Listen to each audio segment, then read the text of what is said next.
नमस्कार दोस्तों, स्वागत करता हूं आप सभी का मेरे इस चैनल शपथ फॉर सिविल सर्विसेज में। आज होली की आप लोगों को बहुत सारी ढेर शुभकामनाएं। तो चलिए आज हम लोग होली के दिन क्लास लेते हैं। अपना विश्व और भारत का इतिहास मैं पढ़ाऊंगा आज, और इसमें जो है एक पॉइंट है छोटा छोटा स्टैटिक जीके के अंतर्गत, वो मैं बताऊंगा। तो बिना किसी देरी का हम लोग शुरुआत करते हैं। चलिए देखते हैं। सिक्कों पर बिना बजाते हुए स्थित कौन थे? समुद्रगुप्त थे। कौन थे? समुद्रगुप्त। समुद्रगुप्त को जो है बिना बजाते हुए दर्शाया गया है। इससे उन्हें संगीत प्रेमी होने का ज्ञात किया गया है। अनुमान लगाया गया है कि समुद्रगुप्त जो है संगीत प्रेमी थे। भारत का बिस्मार्क किसे कहा जाता है? वल्लभ भाई पटेल को। किसे कहा जाता है? वल्लभ भाई पटेल को। भारत का आइंस्टीन किसे कहा जाता है? नागार्जुन को कहा जाता है। भारत का आइंस्टीन किसे कहा जाता है? नागार्जुन को। भारत का मिल्टन किसे कहा जाता है? मिल्टन किसे कहा जाता है? अश्वघोष को। किसे कहा जाता है? एकदम ध्यान से देखते चलेंगे, याद करते चलेंगे। अश्वघोष को भारत का मिल्टन कहते हैं।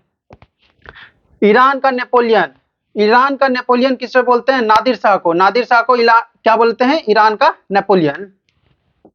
समुद्रगुप्त का दरबारी कवि कौन था? समुद्रगुप्त का दरबारी कवि हरिसेन था। एकदम ध्यान से माइंड को शार्प करके एकदम जो मैं बोल रहा हूं उसको दोहराते चलेंगे, ठीक है। तो क्या मैंने बताया था आप लोगों को? समुद्रगुप्त का दरबारी कवि। समुद्रगुप्त का दरबारी कवि कौन था? हरिसेन था। कौन था? हरिसेन। विक्रम संवत प्रारंभ हुआ था कब? 98वीं शताब्दी में, ठीक है, ईसा पूर्व में। गुप्तकालीन रजत एवं स्वर्ण मुद्राओं का नाम था, क्या चीज था? रूपक और दिनार। नालंदा विश्वविद्यालय का संस्थापक कौन था? कुमारगुप्त। कौन था?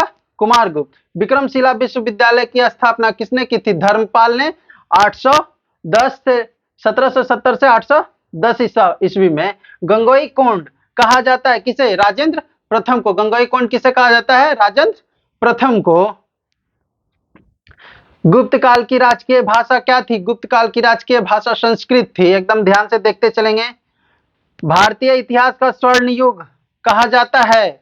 स्वर्ण युग किस काल को कहा जाता है? गुप्त काल को। भारतीय इतिहास में स्वर्ण युग किसे कहा जाता है? गुप्त काल को कहा जाता है, ठीक है। तो नाउ नेक्स्ट, गुप्त वंश का अंतिम शासक कौन था? गुप्त वंश का अंतिम शासक विष्णुगुप्त था, जिसे कौटिल्य के नाम से जानते हैं और चाणक्य के नाम से। विष्णुगुप्त उनके बचपन का नाम था। बचपन का नाम विष्णुगुप्त किसका था? चाणक्य का था। एकदम ध्यान से। वर्धन साम्राज्य का संस्थापक कौन था? पुष्यभूति था। वर्धन साम्राज्य का संस्थापक कौन था? पुष्यभूति। और नाउ नेक्स्ट हमारा क्या है? वर्धन वंश का संस्थापक पुष्यभूति। पुष्यभूति वंश का संस्थापक कौन था? नरवर्धन था। पुष्यभूति वंश का संस्थापक कौन था? नरवर्धन। हर्षवर्धन ने अपनी राजधानी थानेश्वर से स्थापित किया था। कहां किया था? कन्नौज किया था। कहां किया था? कन्नौज किया था। पल्लव वंश का संस्थापक कौन था? सिंह विष्णु था। पल्लव वंश का संस्थापक सिंह विष्णु था, ठीक है। पल्लवों की राजधानी कहां थी? कांचीपुरम, जो कि तमिलनाडु में स्थित है। नाउ नेक्स्ट अब हम लोग देखेंगे नटराज की मूर्तियां किस काल की निर्मित थी? तो कौन सी काल की थी? चोल काल की थी, ठीक है। राष्ट्रकूट वंश का संस्थापक कौन था? राष्ट्रकूट राजवंश का संस्थापक जो है दंती दुर्ग था। राष्ट्रकूट का दंती दुर्ग। राष्ट्रकूट का दंती दुर्ग। राष्ट्रकूट वंश की राजधानी कहां थी? मान्यखोट थी। कहां थी? मान्यखेट, ठीक है। चालुक्यों की राजधानी कहां थी? वतापी थी। कहां थी? वतापी। भारत में प्रथम बार सैनिक शासन व्यवहार में लाया गया किनके द्वारा? ग्रीकों ने। कौन लाया था? ग्रीक ने लाया था। किसने लाया था? ग्रीक ने। नौसैनिक शक्ति के लिए प्रसिद्ध था। कौन था नौसैनिक शक्ति के लिए? चोल वंश प्रसिद्ध था, ठीक है। चोलों के सैनिक जो है सबसे ज्यादा नौसैनिक शक्तियां थी उन्होंने चोल के पास। स्थानीय आश्वासन विशेषता थी स्कंद गुप्त के समय। किसके समय? स्कंद गुप्त के समय। हुनों का प्रथम शासक था कौन? तोरमान। कौन था? तोरमान था। सैयद वंश का संस्थापक कौन था? खिज्र खां। सैयद वंश का संस्थापक कौन था? खिज्र खां था, ठीक है। सैयद वंश का अंतिम शासक कौन था? अलाउद्दीन आलम शाह। कौन था? अलाउद्दीन आलम शाह, ठीक है, सैयद वंश का अंतिम शासक। महिर गुप्त पराजित हुआ था यशोवर्मन द्वारा। महिर गुप्त किससे पराजित हुआ था? यशोवर्मन द्वारा। एकदम ध्यान से पॉइंट जो है नोट करने वाला है, एग्जाम में पूछा जाता है। 12 मिहिर थे कौन? खगोलविद, खगोलवादीय जो खगोलीय विद बोल सकते हैं या खगोलवादीय बोल सकते हैं, ठीक है।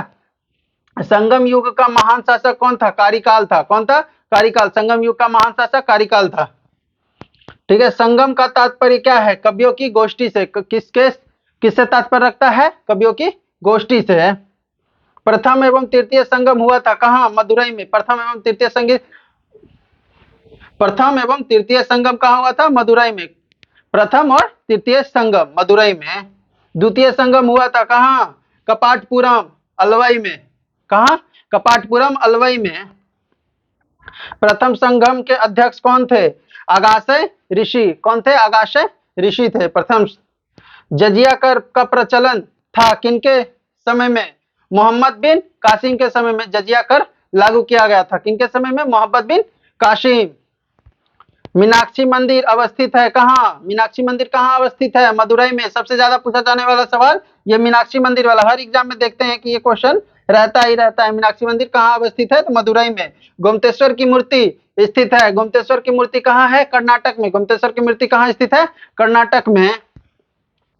नाउ नेक्स्ट, हम्मुराबी का शासक कौन था? हम्मुराबी का शासक बेबीलोन का था। कहाँ का था? बेबीलोन का। अलीनगर की संधि हुई थी कब? 1757 ईस्वी में। अलीनगर की संधि कब हुई थी? 1757 में। दोस्तों चैनल अच्छा लगे तो प्लीज लाइक और शेयर करना ना भूले और बेल आइकन को दबाना ना भूले। रीजन कि आप बेल आइकन दबाएंगे तो हर मेरा जितना भी वीडियो है आप सबों के समक्ष आता रहेगा। जय हिंद, जय भारत।